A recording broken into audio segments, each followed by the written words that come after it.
Pak. Ya, Pak. Imran, iya Imran. Biasa lidah Jawa, Pak. Jadi agak...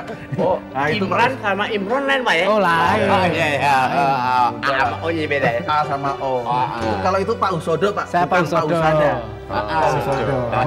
Jawa pasti. Jawa pasti. Usodo. Nah, Dokter Imran, saya itu mau curhat ini. Saya sebagai RW gitu ya, sudah menghimbau, mengarahkan, mencontohkan gimana membuang sampah di tempatnya. Ya kan Pak RT ya? Iya. Nah, tapi ya warga itu kok masih malas gitu. Nah, kira-kira karena Dokter Imran itu ahli kesehatan lingkungan, sebetulnya gimana sih? Ahlinya tanggung ya. Tanggung. Gimana sih sebetulnya urusan kesehatan lingkungan gitu ya Pak RT? Ya, supaya kita... banyak yang buang sampah, lempar sana, lempar Nah, sini. soalnya tadi pagi saya jalan-jalan kan Pak, biasa olahraga pagi. Iya. Banyak sampah berserakan Pak di wilayah kita ini. Dipungutin nggak kemarin? Saya mau mungutin, saya satu mungutin, ketemu sama si Pak Soleh. Oh, bantu. Hansip. Nah, kayak gitu sekalian. Terus ada itu sama apa?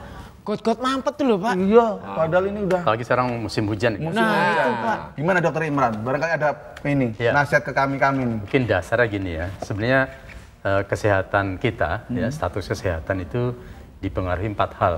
Oh, 4. 4 hal. Yang pertama pelayanan kesehatan. Oh, di Kesehatan. pelayanan. Oleh puskesmas, rumah sakit, ya, ada dokter sebagainya. Kemudian yang kedua faktor keturunan ya, faktor keturunan. Oh, iya. Pelayanan Dan yang kesehatan, keturunan, paling penting itu 3 dan 4. Faktor perilaku dan lingkungan. Nah, perilaku dan lingkungan. Nah, 2 hal ini yang paling berpengaruh, paling besar terhadap kita tuh sehat atau sakit. Nah, membuang sampah yang tidak pada tempatnya itu berarti masalah Itu perilaku. perilaku yang mempengaruhi lingkungan. Jadi dua-duanya kena itu. Jadi kalau kita bisa menjaga perilaku dan lingkungan, itu relatif kita bisa sehat semua. Oh, jadi kalau perilakunya bersih, lingkungannya bersih. Perilakunya sehat, lingkungannya sehat. Jadi, Nah, untuk mendorong perilaku yang bersih itu gimana Pak? ya memang harus ada contoh ya. Contoh itu bisa dari ya bapak-bapak ini. Oh, iya, kita udah Tokoh contoh, masyarakat iya, itu bisa Pak. jadi Iya. contoh. Kemudian di sekolah ada contoh, bapak ibu guru, ya sehingga kalau anak-anak sekolah dari sejak usia Di keluarga juga Gini, tentunya ya, Dokter Imran. di keluarga juga, nanti dia bawa ke rumah, melihat contoh yang bagus juga, maka ini mempengaruhi masyarakat.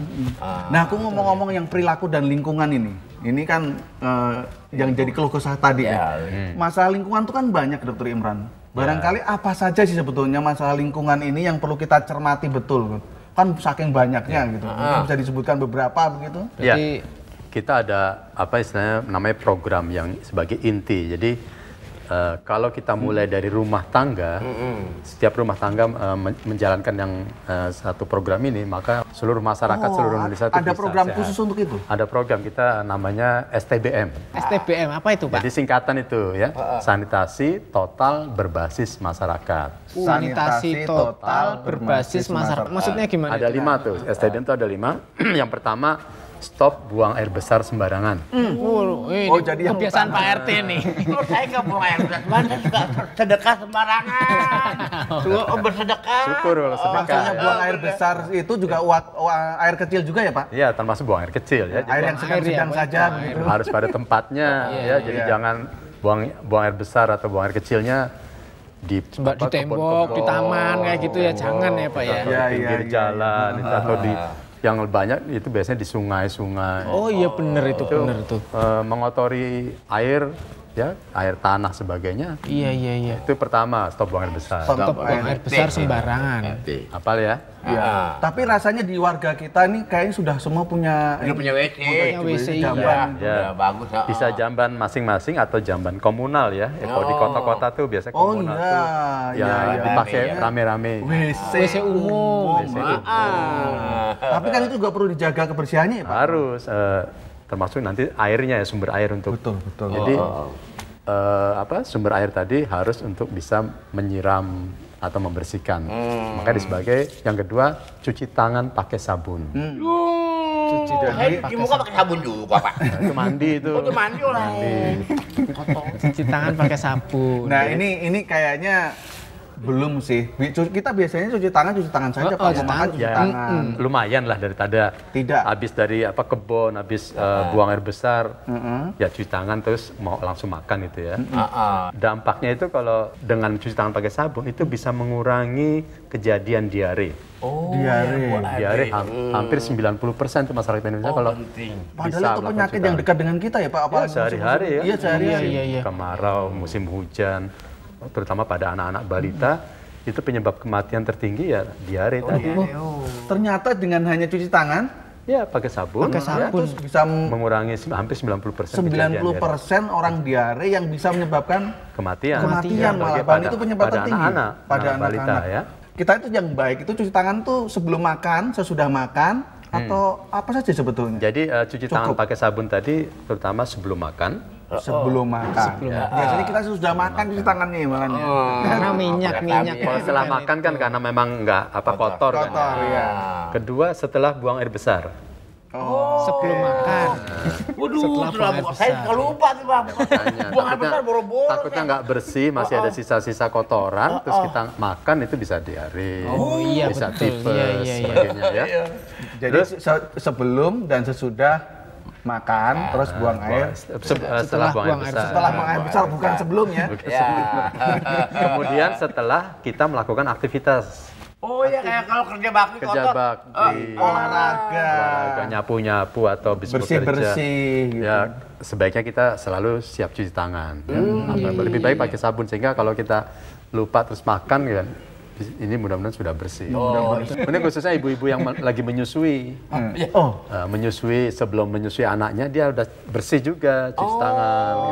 Iya. Ternyata banyak ya Pak ya? Ya, banyak kegiatan yang harus Artinya setelah bersih-bersih sebelum menyusui. sebelum menyusui. Sebelum menyusui juga harus cuci tangan. Jadi nggak cuma masalah mau makan aja ternyata. Iya, kan ibunya kan harus nyiapin bayinya supaya jangan dapat infeksi dari ASI-nya kan harus bersih. Nah, itu Pak, perlu bersosialisasi tuh Pak keluarga tuh. Itu yang baru dua tuh dari program Baru dua. STBM. apa? Apa ya? STBM. Dua ya? Coba STBM apa Mas? Coba dites. Sanitasi total berbasis masyarakat ya? Masyarakat. STBM, ya udah saya juga nggak tahu Pak. itu kan baru dua tadi. Baru dua. Padahal ada 5 ya Pak ya? Ada 5. Oke. Baru Apalagi Yang lanjutannya 3 Pak? itu pengelolaan makanan dan minuman rumah tangga. Ini yang dimaksud kayak apa nih Pak? Ini Pengelolaan makan air atau minum. minuman di rumah tangga itu harus bebas dari pencemaran. Ya kan kita masak juga udah dicuci, kita masak dengan ini. Maka Kurang atau sumber cukup? air bersihnya untuk dimasak itu harus bebas dari E. coli, pencemaran dari tinja. E. coli itu Escherichia coli itu loh. pinter. Apa? Itu loh, itu loh bakteri Yang bikin mules. Bikin diare. Kenapa Pak Usodo pinter Pak Dokter? Karena RT-nya saya. Dan RW-nya saya Pak. RW-nya saya. Nah tapi yang disebut pengelolaan air minum dan makanan itu gini, ini kayaknya menjadi problem kita nih Pak RT. Karena kan kebanyakan dari kita sumbernya masih menggunakan air tanah tuh. Sementara rumah kita kan berdekatan tuh Pak. Makanya harus dijaga jarak antara septic tank sama sumber air. Nah ini penting. itu yang menjadi kendala di perumahan yang rumah yang kita dempet-dempetan tuh. dempet-dempetan Pak. Itu tuh, gimana Pak. Pak, Tadi ya? buang air besar jangan sembarangan sehingga akan mencemari air tanah. Wah itu orang nggak sadar kebanyakan tuh. Kira-kira sebetulnya jarak idealnya seberapa sih Pak? Ada nggak? Minimal 10 meter. Loh, maile nggak nyampe 10 meter ya? Kalau di desa-desa masih, tapi kalau di Iya. kota mungkin makanya Udah pakai dempet-dempet Pak. septic tanknya dijadikan satu, komunal namanya komunal. Komunal. Ya. Nanti Rame-rame. jamban dari masing-masing rumah itu disalurkan lewat Jadi satu ya? pipa. Ini memang tugasnya dari Kementerian Pekerjaan Umum dan Perumahan Rakyat ya. Artinya pemerintah mestinya menyediakan infrastruktur yang itu. komunal tadi. Iya. Kan banyak terus air isi ulang dan sebagainya itu Pak. Bagaimana itu? Nggak ada air tanah itu. Sehat Air nggak itu ulang Pak, memang air isi bukan ulang itu? siap minum. Karena nggak siap minum. masih mungkin juga air isi ulang itu tercemar juga ya. Makanya kita juga ada pemeriksaan pengawasan sumber-sumber Artinya air. nggak boleh langsung Nggak boleh langsung minum, sebaiknya dimasak. Dimasak. Nah, berarti dimasak untuk mematikan bakterinya Nah, itu ya Pak ya. Lawang itu kan ngangkatnya pakai truk itu kan isi ulang ya Pak biasanya ya Ya, itu ya. biasa kan ada ya kadang-kadang kan filternya juga lama nggak diganti ya. Akhirnya ya Karat-karat tidak kayak 100%. gitu, ya. Lah kalau yang makanan gimana Pak? Itu kan air Ya, minum. makanan sebaiknya di rumah juga harus terhindar dari lalat. Makanya kalau iya, lalat. ada sampah sembarangan dekat rumah akan timbul lalat. Lalatnya masuk ke rumah, kena makanan kan bisa diare. Diare juga. Bener Pak Dokter. Harus ditutup ya. Kayak saya ini, ibu saya dulu nggak hati-hati lalat nempel di hidung tajam ibu sini tuh di dalam ini. Itu bukan tai lalat kalau itu Pak. Lalatnya nempel kalau itu. Udah jadi fosil di sini. Termasuk juga kecoa dan sebagainya tentunya. Iya, Pak, ya. Kan kecoa, itu tikus, ya. kecoa. Nah, itu Jadi kan memang kita harus hindari penyebab-penyebab munculnya binatang-binatang penyebab penyakit tadi. kalau binatang supaya nggak betah di rumah kita gimana sih Pak sebetulnya? Kan pakai Ya, semprot dan sebagainya. biasanya itu muncul karena ada makanan sisa di dalam rumah. Loh, si makanan si Tikus nyari makanan dapat di rumah. Oh iya, ya kecoa. benar juga ya. Iya, jadi jangan Terus tinggal atau makanan sisa. ada sampah-sampah yang dekat-dekat rumah yang tidak tertutup, dia menimbulkan bau karena lalat itu senang Memancing lah si kecoa tadi. kecoa, tikus. Nah, kalau disemprot pakai anti serangga itu efeknya ke makanan Ya itu kan gimana ya, Pak, ya? sekali sifatnya hanya sekali ini Sementara nanti bisa datang sifatnya. Sementara tidak Itu kalau disemprot serangga nggak, kalau cuma sekali nggak mempan karena serangga sekarang udah pada pakai masker. masker. Harus berkali-kali jadi Pak. Tapi Pakai helm. sifatnya Pakai helm. mungkin Pak Mas Susodo ini kayak mungkin Dokter Imran itu mungkin sementara kali ya. Berarti harus berlebihan juga kan nggak bagus malah buat makanan kita. yang karena dekat situ lama-lama juga harus dia tutup akan juga ya, Pak. kebal ya, kebal terhadap apa Yang anti paling serangga. penting tadi sih sebenarnya menjaga sumbernya tadi Kebersihan, sumbernya, sisa awalnya. makanan dan sebagainya. Nah, udah 3 itu. Ya, yang keempat nih, yang keempat. Sekarang yang keempat apa Pak? Empat itu harus tadi berkaitan adalah mengamankan sampah rumah tangga. Dikelola sampah rumah tangga itu jangan sembarangan buang sampah. Kemudian kalau bisa sih kita bisa pisahkan mulai dari rumah. Apa yang dipisahkan Pak? Sampahnya jenis sampah ada sampah. Oh, jenis sampah. Kita memang selalu pisah sampah. Nggak mungkin nggak tidur dengan kita Pak. Bapak bisa aja. Gimana dipisahkannya apa saja tadi Pak? Sampahnya dipisahkan yang organik itu yang sayur, sisa-sisa makanan dengan anorganik. Anorganik itu kayak plastik. Plastik, oh iya ya. Apa yang bahan-bahan Organik, jadi yang susah dihancurkan, Dihancurkan. susah dicerna itu udah dipisah ya. bisa dipisah. Harusnya memang nanti pas ada truk sampah yang ngangkut udah dipisah juga, jangan digabungkan jadi satu. Nah, itu yang kadang-kadang ini Pak. Jadi misal kita udah susah misahin di nih. rumah kan. Tahu-tahu truk sampah kan tinggal angkut, Nah, itu. angkut nanti Harusnya pembuangannya program ya. yang bagus di truk sampah pun sudah dipisah juga. Neng itu kan agak repot ya Dokter Imran ya. Memisahkan dari rumah itu kan ya repot ya. Perlu ya makanya butuh. perlu kesadaran. Bahkan banyak contoh sih, saya sering ke daerah itu sudah dipisah, kemudian nanti ada pengumpul ya, yang organik, yang sayur-sayur sebagainya, dibikin kompos. Jadi Kompos, terus dia bisa pupuk. Dia bisa pupuk di desa itu. Jadi Artinya banyak didaur ulang. daur ulang, banyak tumbuh-tumbuhan jadi kompos.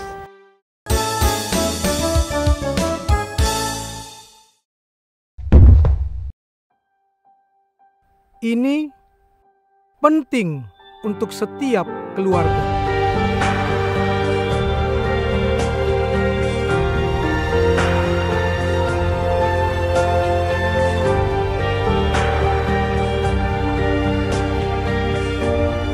Keluarga sehat, kunci Indonesia sehat.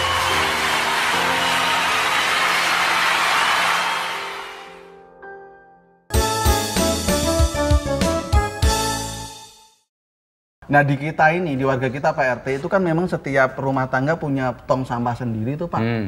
Baru nanti kemudian diangkut sama gerobak sama kita punya petugas sih dari RW yang angkut. Nah kayak gitu apa yang perlu diperhatikan ya? Kadang-kadang ada yang udah 3 hari nggak diambil, ada yang seminggu sampai baunya ya Pak, ada yang tutup nih. Kan itu sangat mengganggu. Harusnya tempat sampah di tempat rumah tangga itu harus tertutup.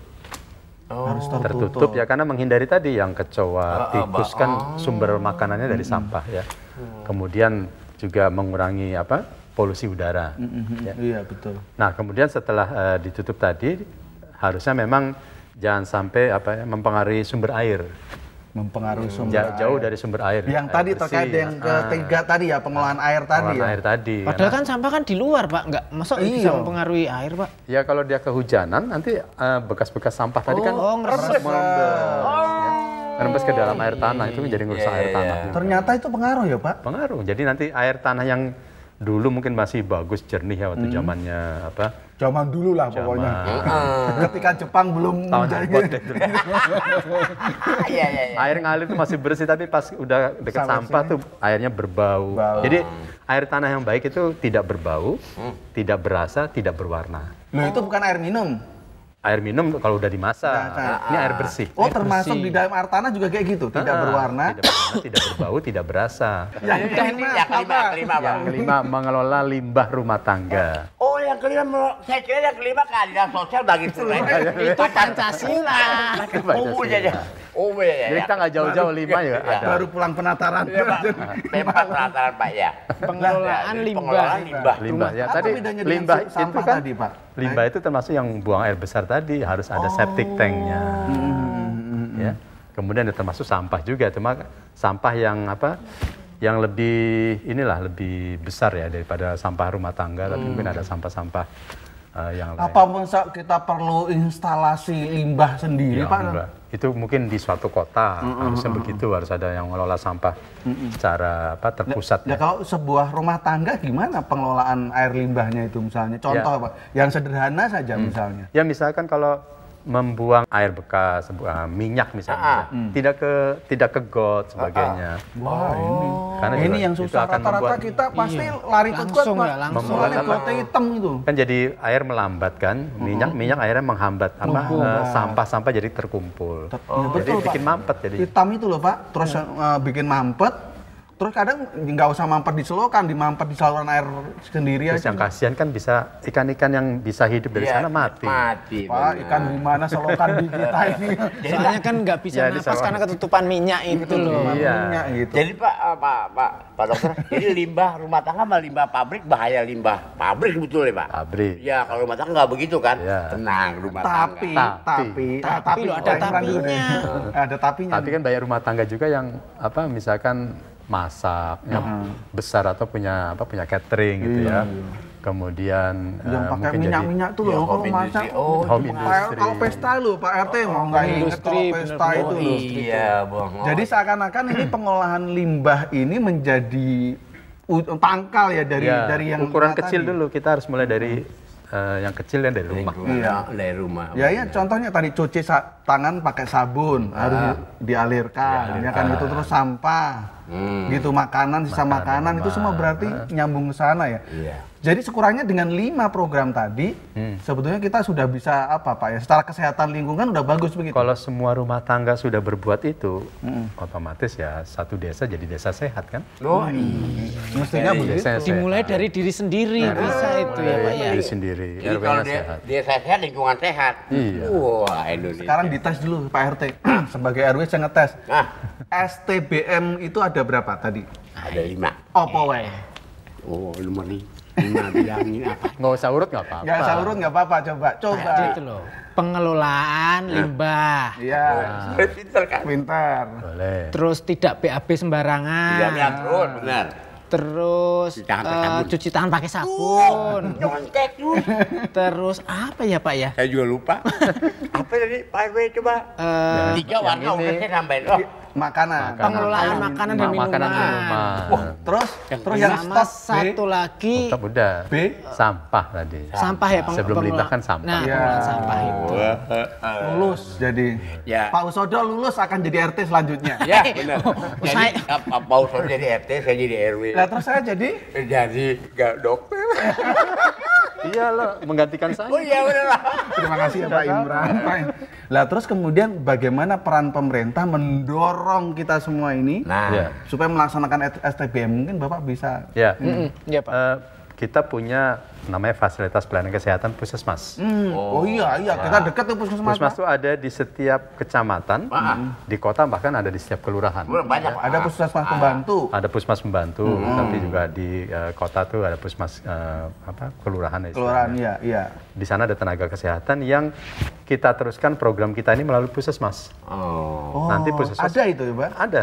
Kita sudah. Ini kan STBM sejak tahun 2008. Program itu diluncurkan. Program sudah 2008. Udah 2008 Ya kan memang bertahap Berproses, ya, berproses ya.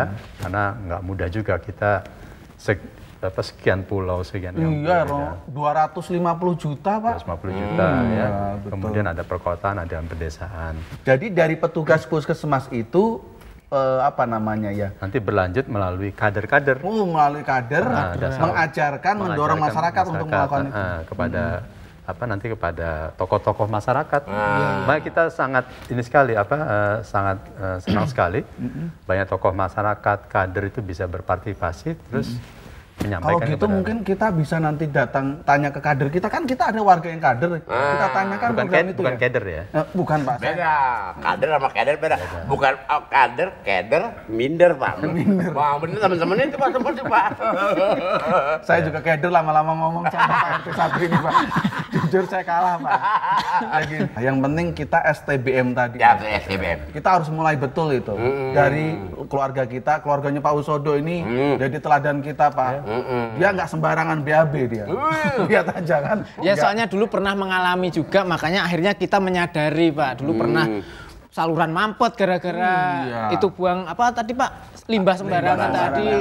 Saluran air sampai mampet ya. Dari situ, dari pengalaman-pengalaman yang udah ya jadinya ya gimana supaya nggak terjadi lagi. Ya mudah-mudahan dengan mulai dari rumah, kemudian dari RT RW desa, masyarakat kita tuh bisa sehat semua. Semoga.